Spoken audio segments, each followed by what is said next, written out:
আমি যে তোমাদের বলেছি এই এতগুলো ইঁটকে আমি একাই ঘষছি, একাই কলতলায় নিয়ে যাব, একাই মিস্ত্রির সাথে কাজ করব। আমার এই কথাগুলো কারা কারা বিশ্বাস করেছো, আর আমার এই কথাগুলোকে মিথ্যে কথা ভেবে কারা কারা হেসে খ্যাস্সা করে উড়িয়ে দিয়েছো, আমাকে অবশ্যই কমেন্টসে বলো।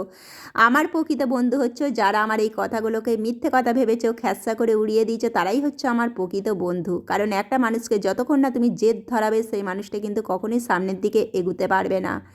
এইগুলোকে বাওয়া কেমন ব্যাপার তোমরা অবশ্যই 5টা বইয়ে আমাকে বলো।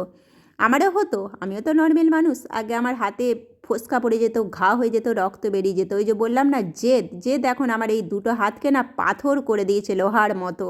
সেই জন্য আমার কাছে এখন 200টা ইঁটও কোনো ব্যাপার নয়, 2000টা ইঁটও কোনো ব্যাপার নয়, কিছু ব্যাপারই লাগছে না। শুধু বসার জায়গাটা পরিষ্কার পরিপাটি করে নিলাম, তলাতে দুটো পাথর ছিল, মনের মতো জায়গাটা করে নিয়ে মনের আনন্দে এবার কাজ করতে শুরু করে দিলাম। দেখো।